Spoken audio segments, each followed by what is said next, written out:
Welcome to the Bar Exam Toolbox podcast. Today we are talking about your final days of bar prep for the October 2020 bar exam. Your Bar Exam Toolbox hosts are Alison Monahan and Lee Burgess. That's me. We're here to demystify the bar exam experience so you can study effectively, stay sane, and hopefully pass and move on with your life. We're the co-creators of the Law School Toolbox, the Bar Exam Toolbox, and the career-related website Career Dicta. Alison also runs the Girls Guide to Law School. If you enjoy the show, please leave a review on your favorite listening app and check out our sister podcast, the Law School Toolbox Podcast. If you have any questions, don't hesitate to reach out to us. You can reach us via the contact form on barexamtoolbox.com, and we'd love to hear from you. And with that, let's get started.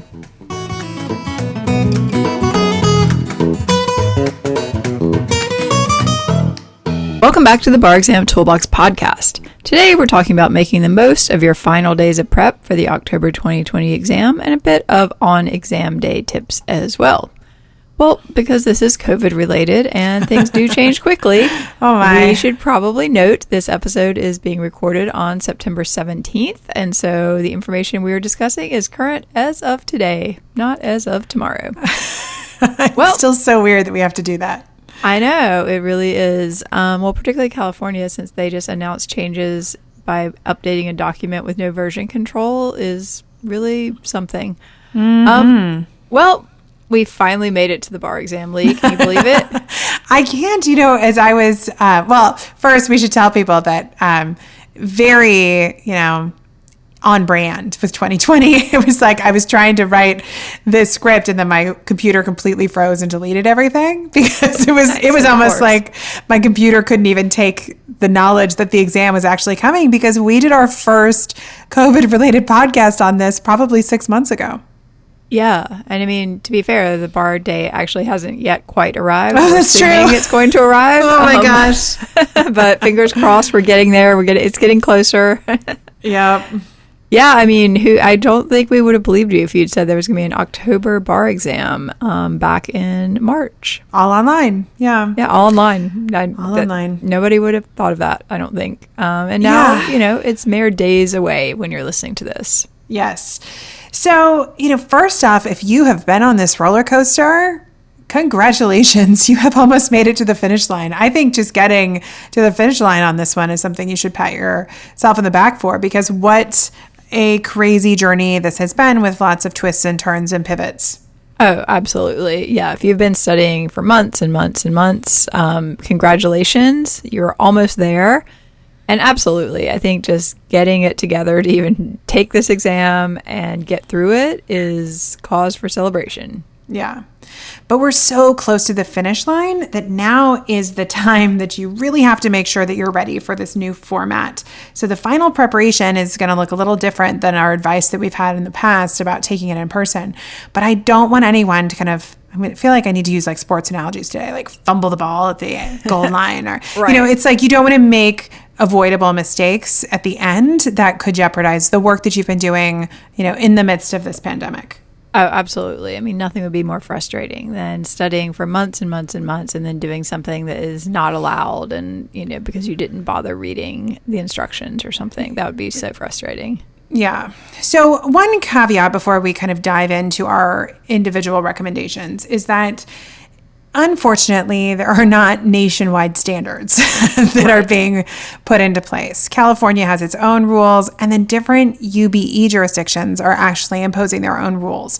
And so if you have not done a deep dive into your own jurisdiction's rules, pause this podcast and do that right now. Right. And even if you have, I would say read them again just to be sure, because like I said, in California, they're just updating them willy-nilly. And so I feel like every few days we get a message from one of our tutors who just happened to look for something and then saw something else and said, oh my gosh, have you seen this? And we're like, no, we didn't see that. And there's no version control. So stuff just shows up and disappears. It's really crazy. Yeah, but we have one student who, it'd be great if he was listening, because I'm sure he would love that I'm complimenting him for this. He does doc comparisons between the FAQs on a regular basis, right? To see what's different. Which the bar should be doing on their own. Like these are lawyers; they know how to do this.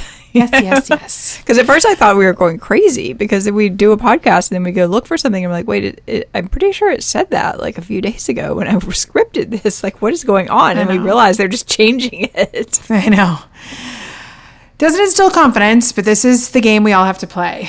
So, yes. So if you haven't read your instructions, in a few days, read them again. And I would probably read them on a, regular basis between now and exam day.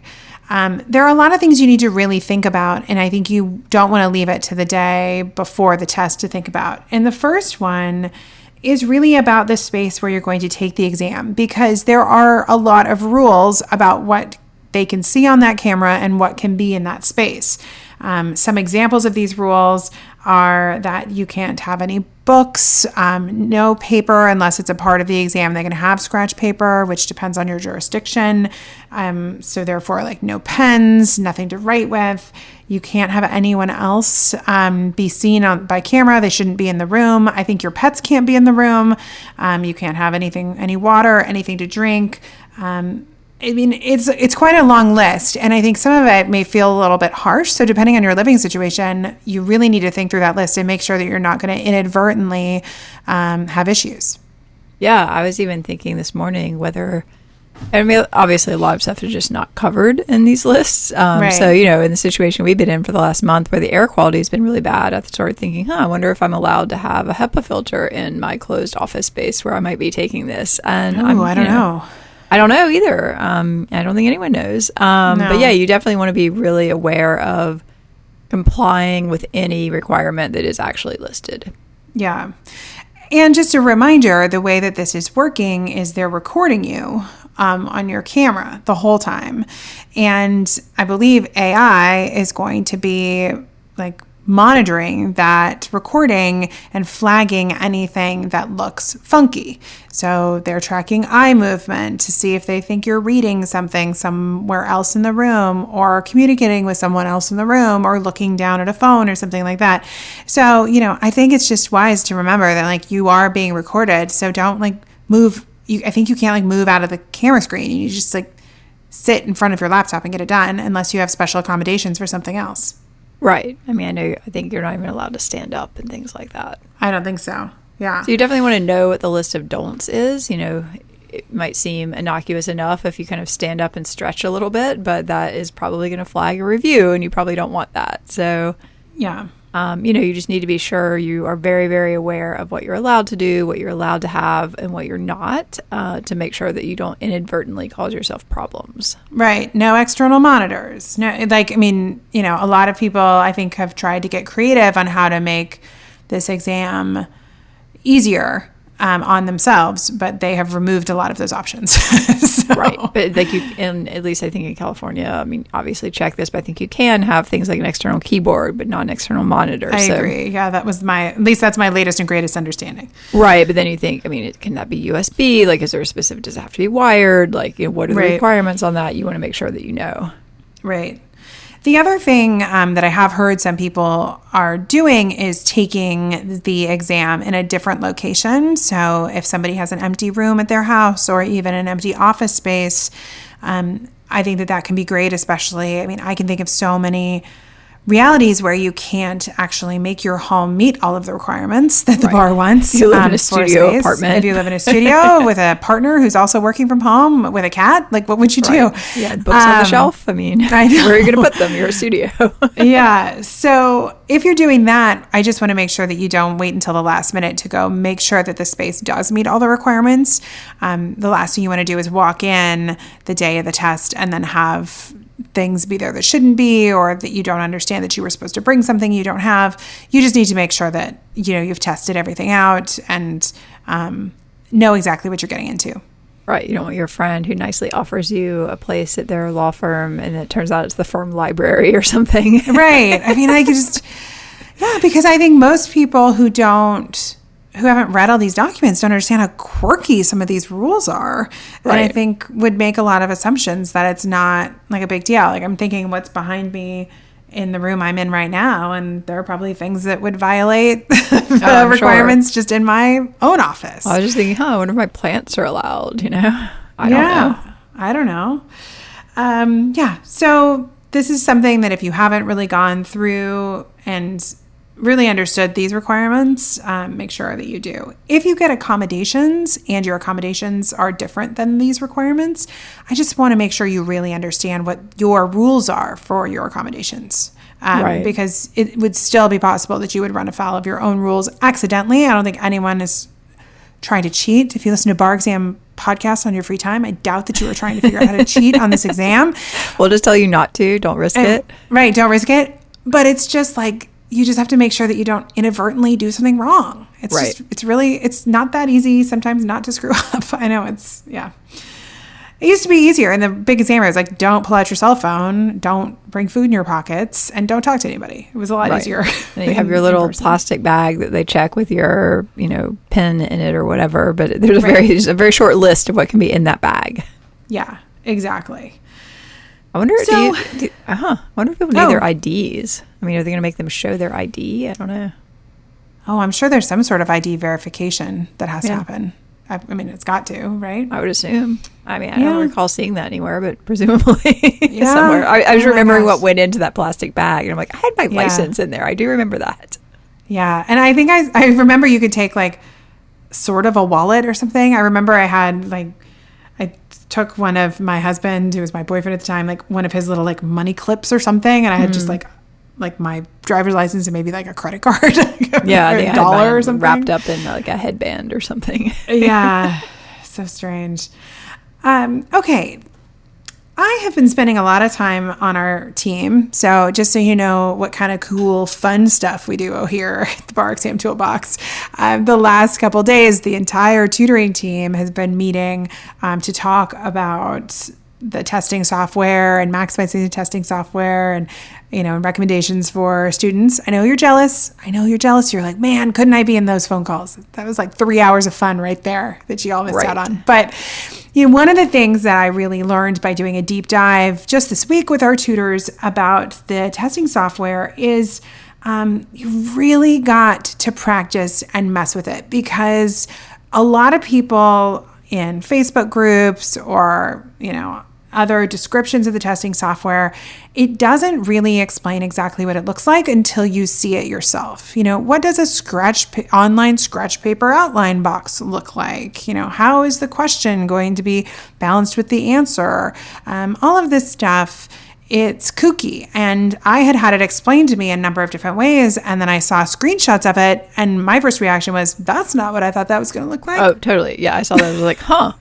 Really? That's and then I started asking questions like, oh, well, can you move this? Can you resize this? Like, what happens if you do this? And so we literally had to have a tutor talking to their student on a screen share to get these questions answered. Yeah.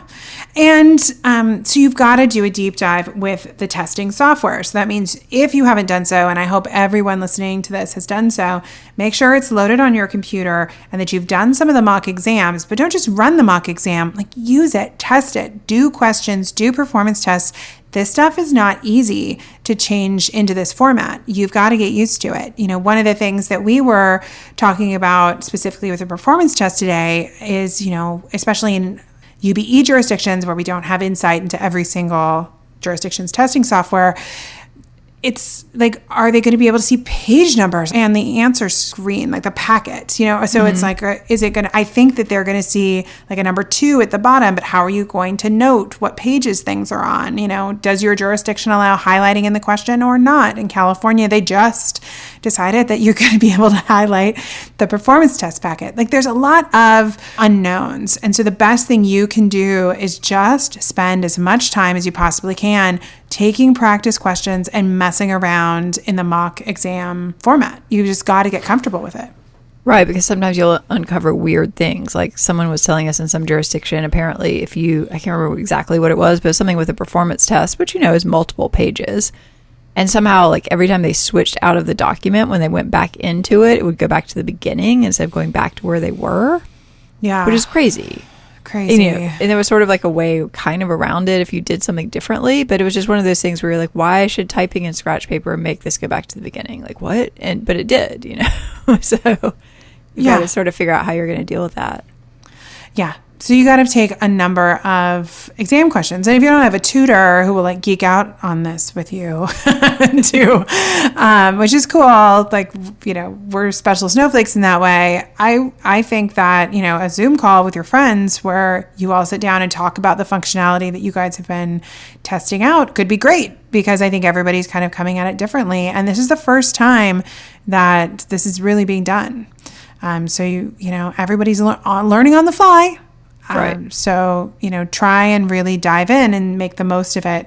I don't think all this testing software is necessarily bad. You just need to understand the boundaries of its functionality. Right. And you need to have a plan for how you're going to use it beforehand, So, for example, if you have the option for virtual scratch paper and you have the test window, do you type your outline in the virtual scratch paper or do you type your outline in the testing window? I wrote a detailed document about the pros and cons of that. So, this is not something you should just think about on the fly. Like, you should choose an option and practice it and go with it. Right. And then today, after spending some time seeing what one student was seeing on their screen, I became much more on the side of don't use that virtual scratch paper box. It's too small. Right. Because I later learned after my pro and con document that you can't really resize it, which would also change my opinion on whether you should use it. Right. So this is why you've got to do a deep dive and try different things out. It's a lot. The one, this is a side note, and I'm kind of even diverging from a script that I wrote myself. One thing I do want people to keep in mind is that although the test, especially if you're a repeat taker, feels very different in this format, the questions themselves and what is being asked of you is the same. And I think that I find even sometimes in this process of trying to navigate this October 2020 exam that we forget that they're trying to give you pretty much the same test in this different format. So, the performance test isn't going to be extra wacky because it's in this format. It's going to be a normal performance test in this format. And so just don't lose sight of all of the work that you have done to prepare for these types of questions and think that this virtual environment is going to make it impossible. You have been working on the skills to do this. The test is the same. It's just the way the test is administered is different. Right. No, I think that's a great point. All right. And also, it's still curved. So, well, yeah, there's that too. If everybody does a little bit worse, which is probably pretty realistic, then that's okay. You just need to still be like in the better part of that curve. Yeah. All right. So one other tip, and I think this is just generally acceptable. Once you have uploaded the software and you've got it up and running, don't update your computer. Don't do any system upgrades. I upgraded my OS yesterday, and it's just amazing. All the little things that messes up. I mean, just you're like, where is that thing I'm expecting to see? Okay, it doesn't exist any longer. I mean, don't do that. Do not decide to upgrade your OS like the day before the exam. Yeah. So just like turn them off. Turn off the updates. They can wait a week. Nothing's going to happen to your computer. Okay. This is another big one that I think is really important in this final push for this exam. You need to be practicing under the conditions of which you are going to be taking the test. So, it used to be that we would say, sit down in 3-hour blocks, da-da-da-da-da. Well, it's a little different now because you have an essay and then a tiny break, and then you have an essay and a tiny break. And, you need to really understand where your essays and the breaks are, where now you're going to get 90 minutes of multiple choice and then a break, not a 3-hour session. And you need to practice sitting in your chair in front of your laptop with the camera on, because that's what's, maybe you don't have to have the camera on. But the idea that the camera is watching you during this practice, because, we all have habits that make ourselves feel better, many of which are getting taken away. So no water on the table. You can't get up and go to the bathroom. You can't stretch, and like you were saying, you can't get up and walk around the room. You need to start doing all of your practice under the conditions of which you're going to be asked to do on testing day. Right. And I think as part of that, you also need to be thinking about how you're going to handle these breaks and how you're going to be prepared to make sure that, you're not going to have to run to the bathroom in the middle of a 90-minute session. So things, it seems prosaic, but really things like, what snacks are you going to have available for yourself? Like what's your caffeine intake going to look like? Right. And so I think even in this short break, in some ways I would love this because I want to snack all day long. So, I think even if it's 10 to 15 minutes, you want to kind of plan out what that's going to look like. Are you going to run to the kitchen and get yourself a handful of nuts and maybe have a little bit of a coffee drink or something, but probably don't have 3 of them because you have to sit for the next hour and 90 minutes. I think all this should be planned out, like, some nice, like, high quality snack food that you can have. What are you going to have for lunch? Are you going to leave the house? You're going to walk around the block? All of these things you want to have thought through. Yeah. It's amazing what you have to think through. Total side note conversation, just because I think it's fascinating. Speaking of caffeine, because it's one disaster after another, I've been updating my disaster planning for my house and what you need to have supplies. And one of my friends is an expert in putting together emergency kits. And she and I were talking on the phone yesterday, and she says, "What are your caffeine needs?" And I was like, "Oh, what do you mean?" And she's like, "Well, what if you can't get coffee for a few days?" And I was like, "Oh, she's like, the last thing you need is a caffeine headache in the middle of a disaster." And I was like, "Oh, you are so right. Oh my gosh, how do you prepare for that?" Yeah, well, this is what I was thinking when I was thinking about what would you do in the breaks. I'm like, well, I have this Nespresso machine, so maybe I could make that. But like, maybe what I probably want to do is just have like the refrigerated coffees, that are pretty popular now. So I'm like, I would have those for the bar. I think in my 10-minute breaks, I would have those. And then at lunch, I would probably make myself like a cappuccino. Right, because you can't let it cool. You probably don't have time to let it cool. Right, you got to drink it really fast. I mean, you don't want to be like, So I'm like, I probably feel like I would have, because I used to bring stuff like that actually to in-person exams in law school. I'd have my whole like snack tray and my like caffeine supply, which you think is crazy. But I went through all of that stuff during that exam. I know. And I'm a cold brew person myself. Chameleon vanilla cold brew concentrate sits in my fridge every day because I have small children. And let me tell you, I need caffeine as soon as possible in the morning. I don't have time for like some great caffeine ritual. My ritual is dump, and then I like dump some cashew milk in there, swirl it around, and then just suck that sucker down. So the one thing you have to be careful of, like for me, the cold brew it makes me like crazy. I basically start shaking and things like that. So that is not something I would want to do on bar day. But there are other ones that are more mellow that I know. But true. Point being, you need to test this. Yeah, you have to test it out. You have to test it out. You need to know how true. All your food is going to impact you, how this caffeine intake is going to impact you. I mean, we had a student once who literally would drink so much caffeine before the bar she would throw up, and there was nothing we could do to talk her out of it. Yeah. But she eventually passed, but I'm like, this is crazy. Yeah, that's a lot. And you're right. The cold brew is best. My husband has a really strong reaction to the cold brew, but I love it. It makes me so jittery. I like literally can't type. I'm so jittery. I feel like I've had like meth or something at that point. Literally. I mean, like that is not a state of mind I could take an exam in. Nitro coffee, though, that will send me through the roof. That is like a whole special, like, I don't know what it is, but if you get a nitro, like that will send me through the roof. Yeah, I don't know. But point being, we're all different, and you definitely want to calibrate this so that you are not totally strung out while trying to take exam questions. Yeah, but then you don't collapsing because you're so exhausted because you decide to stop having caffeine. Yeah, or that you just like cram sugar right before the 90-minute performance test, and then 60 minutes in, you want to take a nap because you ate like 5 cookies during your break or something like that. I feel like you need to have high quality food going in because your brain is actually using a lot of glucose. So I think, even if you're not like a snacky person, I think you do probably want to have something before each of these sessions, even if it's just like a few almonds or something. Yeah, or an apple and some, nut butter or something like that. Yeah. All right. But you got to have a plan and you got to test it out, and I think testing out what you're having for lunch, all of that is really important. Breakfast too, maybe not a pancake breakfast type of morning. Maybe it's like you really got to make sure that you're feeling good. Try that rhythm the few days before the test. Also, if you know the timing of all of those sections, I would get up in the morning, practice eating breakfast at whatever that time's going to be, and then sit down at the time the exam would start, especially if you're not a morning person. Time has taken on some very weird characteristics during COVID. And, I think that you need to be able to be like, okay, it's 9:00. Here I am. Probably dressed. I don't know. I probably wouldn't wear pajamas to the bar. No. I mean, I won't wear a suit, but I think you need to like get up and put on clothes and brush your teeth and like create some sort of ritual to like get your act together. So this doesn't just feel like, hey, I'm rolling in my sweatpants and my fleece. Here we go. I got up 5 minutes before 4. Ready to go. Yeah. So something that was actually brought up at our tutor meeting today, which I hadn't really thought about, was do you know what's going to happen if something goes wrong?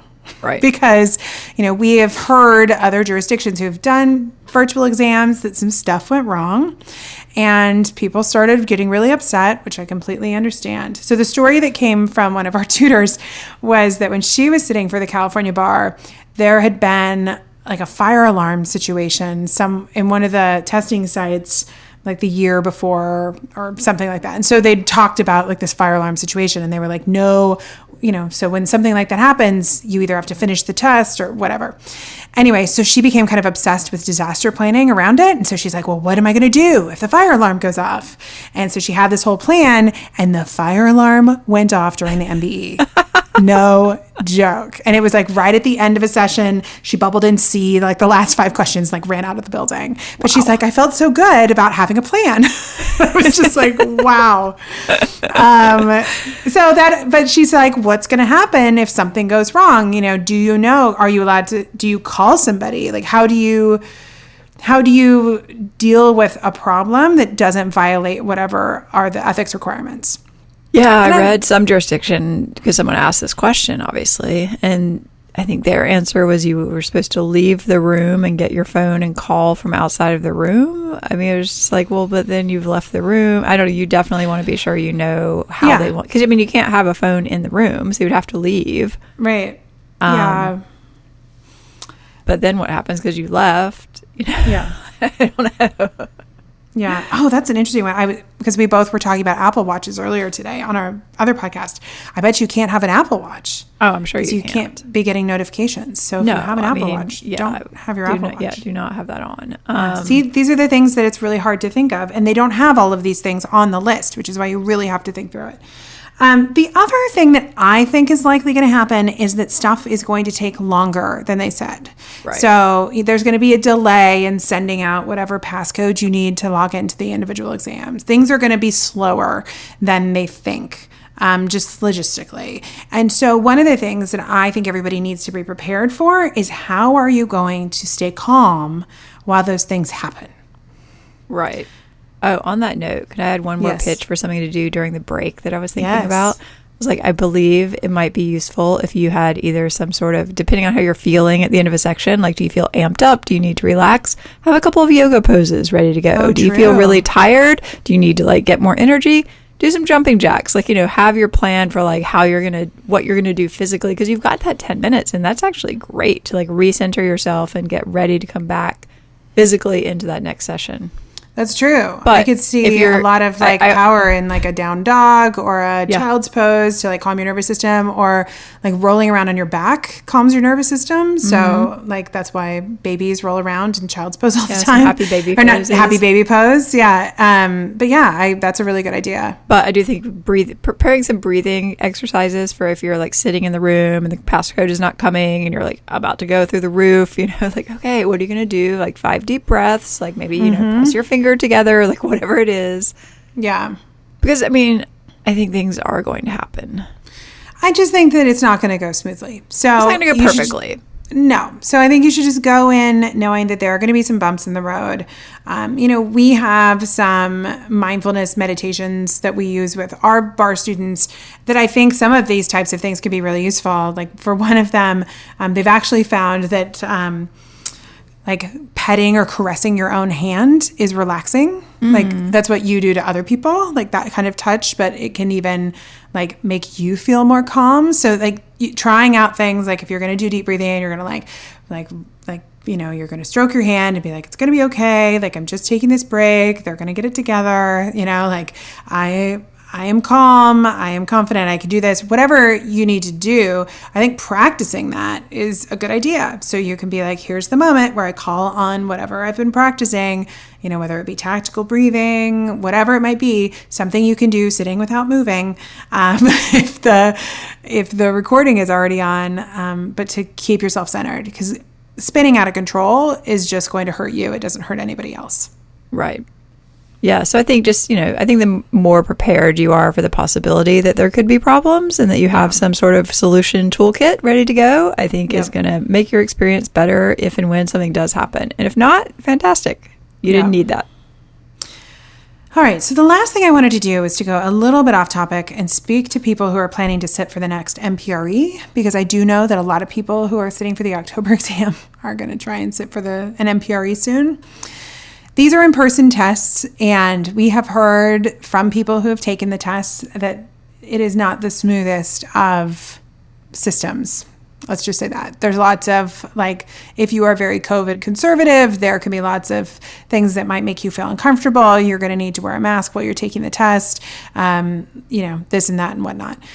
So, if you're sitting for the MPRE and you're going to take it at a testing center, which is your only option, I think you do need to go through a similar checklist of understanding what that testing center situation is going to be like. Make sure you practice wearing a mask, especially if you have glasses fogging issues or anything like that. You want to make sure that all of that's resolved. But just so you know, it doesn't mean that you will not be successful. We've heard of plenty of people being successful on the MPRE, but it's different. You just, again, need to really understand what's going to happen so you're not surprised in the moment. I just have to keep telling people about that because I feel like people aren't concerned enough about knowing what's going to happen in the exam center. Right. Well, put that aside for now, and put that into your memory bank. After the actual bar exam, you can worry about the MPRE. But yeah, I think, right now we're all kind of basically one day at a time. So focus on getting through the virtual bar. Hope for the best, have your strategies ready to go, get your snacks, and hopefully all goes well and you can be licensed and move on. And this will all one day be a story for your memoir. Yeah. Guys, this is hard. It's scary. It's a scary time. If you've taken the exam before, this is going to feel weird. It's going to feel anxiety provoking. That's okay. This is totally normal. This is an unprecedented situation. So you just got to figure out how to make it through, get in the best mental space you can. One of the other things that came out of our working group this week was that this idea that it's important to constantly stop and think about what you're doing. When you feel the panic, when you feel like you're kind of spinning, just take a breath, stop and think, regroup, come back together. And, you can get through this. Plenty of people are going to pass this bar exam, so you can get through it. Exactly. Just do what you can to get yourself into that group so that you don't have to deal with it again in February. Yeah. All right. Well, any final thoughts, Allison, or have we pretty much... I think at this point, I would say good luck. You can definitely do this. Just stay calm, stay focused, do your best, and roll with the punches, and hopefully it works out. Yep. It'll be a very interesting bar story to share 20 years from now. Exactly. All right. I want to take a second to remind you to check out our blog at barexamtoolbox.com, which is full of helpful tips to help you prepare and stay sane as you study for the bar exam. You can also find information on our website about our courses, tools, and one-on-one tutoring programs to support you as you study for the UBE or California bar exam. If you enjoyed this episode of the Bar Exam Toolbox podcast, please take a second to leave a review or rating on your favorite listening app. We'd really appreciate it, and be sure to subscribe so you don't miss anything. If you're still in law school, you might also like to check out our popular Law School Toolbox podcast as well. If you have any questions or comments, please don't hesitate to reach out to myself or Allison at lee@barexamtoolbox.com or allison@barexamtoolbox.com, or you can always contact us via our website contact form at barexamtoolbox.com. Thanks for listening, and we'll talk soon.